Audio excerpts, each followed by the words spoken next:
కాళేశ్వరం వ్యవహారంలో ఈటెల రాజేందర్ చేసిన వ్యాఖ్యలపై పీసీసీ వర్కింగ్ ప్రెసిడెంట్ జగ్గారెడ్డి తీవ్రంగా స్పందించారు. గాంధీభవన్లో మీడియా సమావేశంలో మాట్లాడిన ఆయన ఈటెల వ్యాఖ్యలే బీజేపీ అధికార స్టాండ్ అయితే తప్పాలని డిమాండ్ చేశారు.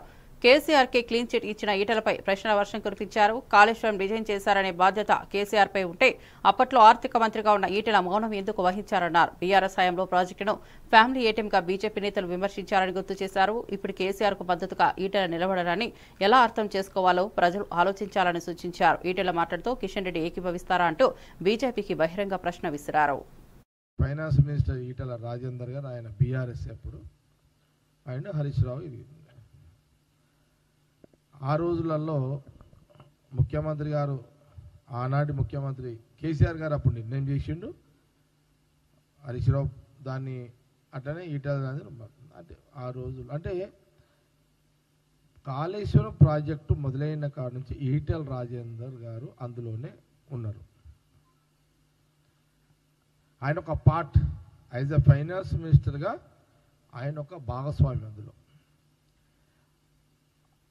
సరే ఆయన ఎంబడ ఫైనాన్స్ మినిస్టర్ కాబట్టి ఆ రోజు ఆ పార్టీ నాయకుడు అందులో ఫైనాన్స్ మినిస్టర్ కాబట్టి లోటుపాట్లు కానీ లేకపోతే దానిలో ఉన్న అక్రమాలు జరుగుతున్నాయనే విషయం కానీ ఏది కానీ ఇంకే వగేరా వగేరా ఏది కూడా ఆ రోజు ఆయన మాట్లాడలేని పరిస్థితుల్లో ఏమీ మాట్లాడలేడు.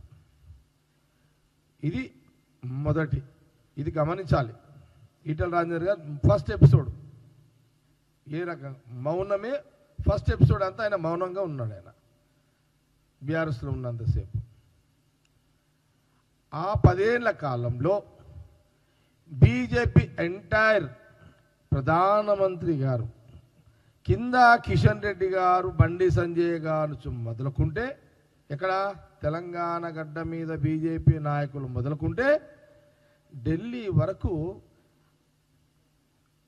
ప్రెసిడెంట్ వాళ్ళ నడ్డా గారు కానివ్వండి లేదా అమిత్ షా గారు ప్రధానమంత్రి మోడీ గారు కూడా కాళేశ్వరంలో అవినీతి జరిగింది, కాళేశ్వరం ప్రాజెక్టు ఒక ఏటీఎంగా మారింది అని గత 10 ఏళ్ల బీఆర్ఎస్ కాలంలో అక్కడున్న ఆ రోజు ఫైనాన్స్ మినిస్టరు ఈటెల రాజేందర్ గారి సమక్షంలోనే బీజేపీ వాదన ఆ రోజు ఉండే. కాంగ్రెస్ స్టాండ్ మొదటి నుంచి ఒకటే ఉంది.